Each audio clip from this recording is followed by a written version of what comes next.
Hindi mo maiwan-iwan yung negosyo mo ngayon, yung computer business mo, dahil takot kang mag-hire. Tama po, takot kang mag-hire. So, kung problema mo rin ngayon mga boss na hindi mo maiwan-iwan yung negosyo mo, meron kang gustong puntahan, meron kang gustong pasyalan, kaso nababahala ka na kapag wala ka sa negosyo mo, ay baka hindi tatakbo ng mabuti yung negosyo mo.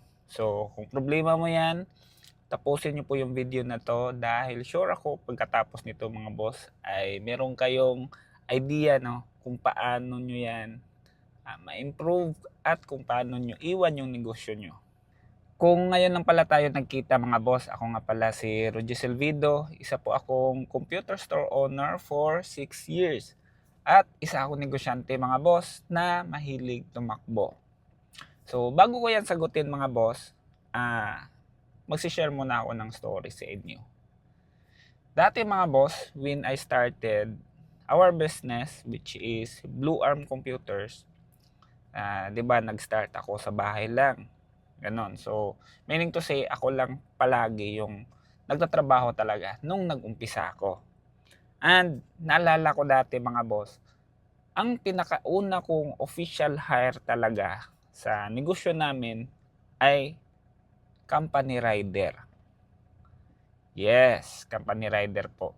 Though meron nang tumutulong sa akin mga boss, prior dyan sa official hiring ko, syempre meron akong mga kapatid, si Michelle, of course tumutulong yan sila sa akin, pero hindi ko sila considered as my employee. Though malaking tulong pa rin na tinutulungan nila ako dati.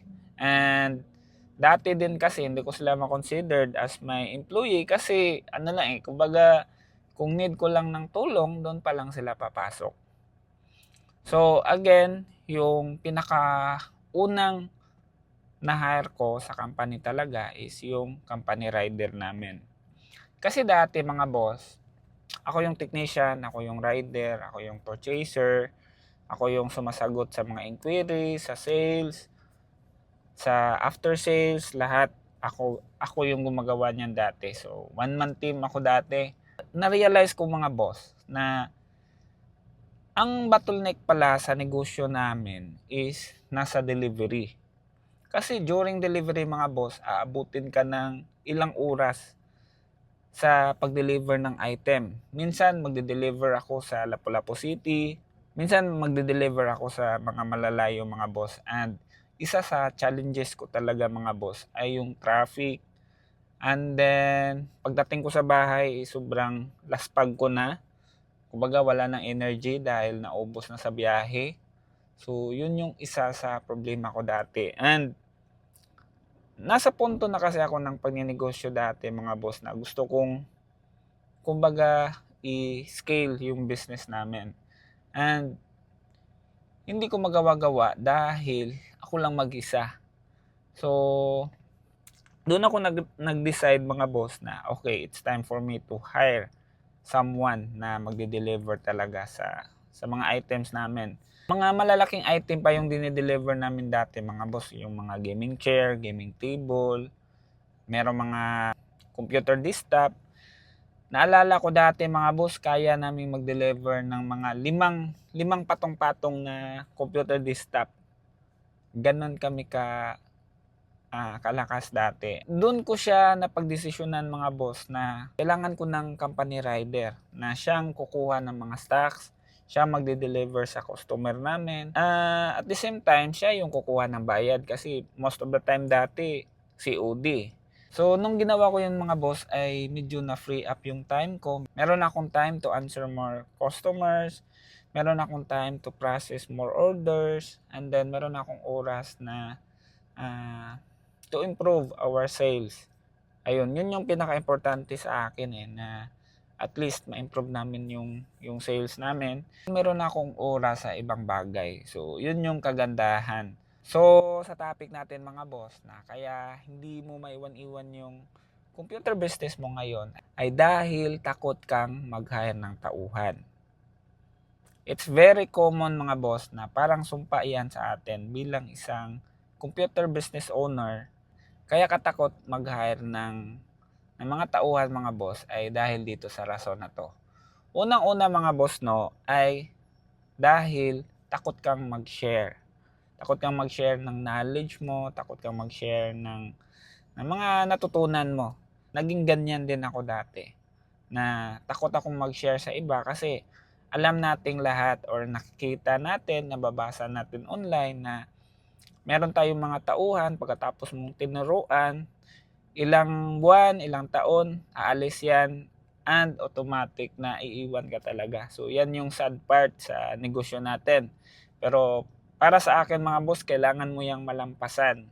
Kasi kung hindi mo yan malalampasan, hanggang dyan ka lang talaga. Hindi mo madala yung business mo sa next level dahil ikaw lang mag-isa. So kailangan mong matutunang mag-share ng knowledge mo. Kailangan mong matutunan na magtiwala sa ibang tao. So pangalawang rason mga boss, takot kang malaman mo na meron pa palang ibang tao na mas magaling sa'yo. So minsan mga boss no, meron tayong mga applicants na mas magaling pa sa atin. So sometimes na natitrigger yung ego natin na dapat ako lang yung magaling sa business namin. Dapat ako yung pinaka magaling sa buong team. Dapat ako yung pinakamatalino. So kung ganyan yung utak mo mga boss, dapat mo na yang iwanan. Dapat mo na yang baguhin. Kasi para sa akin mga boss mas maganda na kung yung ma-hire mo na tao ay mas magaling pa sa'yo. So para sa akin kasi, the more na mas magaling yung ma-hire mo na tao, the more na mas matalino, mas maganda yan sa business mo.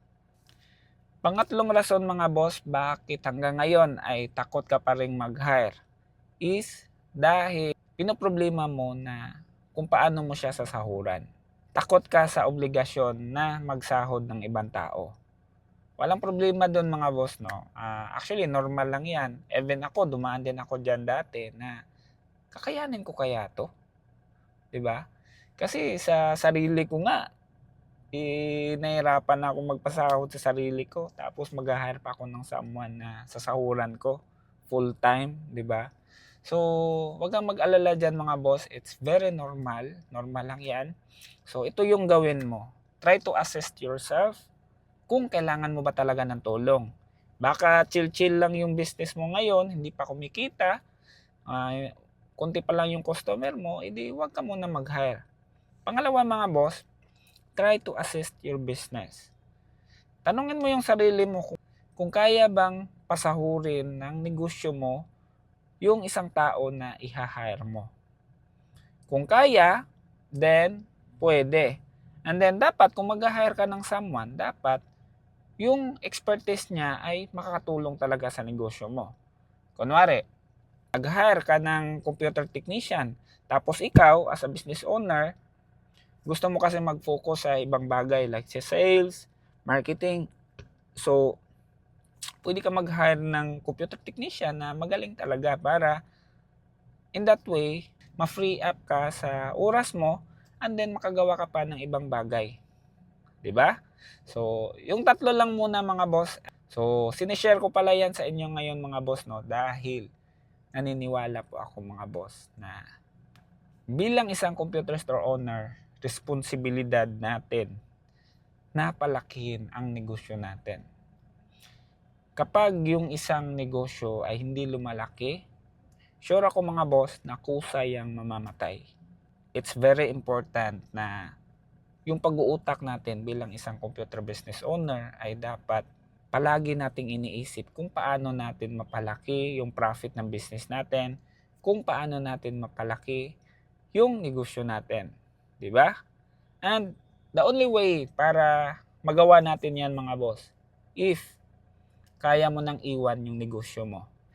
Kasi para sa akin mga boss, isa sa pinaniniwalaan ko rin mga boss na yung tunay na trabaho talaga para mapalaki natin yung business natin ay wala mismo sa loob ng business natin. Nasa labas ng negosyo natin. Ayos? Kasi ang problema natin dito mga boss, kapag ikaw palagi yung gumagawa ng lahat ng bagay sa negosyo mo, sure ako mga boss na darating yung time na susuko ka. Darating yung time na mabuburn out ka. Dahil sobrang pagod ka na. Sobrang busy mo ngayon pero busy ka lang. Hindi ka productive. Magkaiba po yung productive sa busy. So based doon sa na-share ko sa inyo mga boss na ganun siya ka-importante no na at least ma-free up yung oras mo. Kasi mag-isa lang tayo. So, darating yung oras talaga mga boss na kakailanganin natin ng tulong ng ibang tao. And the easiest way mga boss is to hire someone na mas magaling sa atin. So, I hope na meron ka natutunan sa topic natin today mga boss. And invite pala kita mga boss, no? Meron tayong isang grupo na exclusively para sa mga computer store business owner. Ayan, so ilalagay ko na lang po yung link sa baba.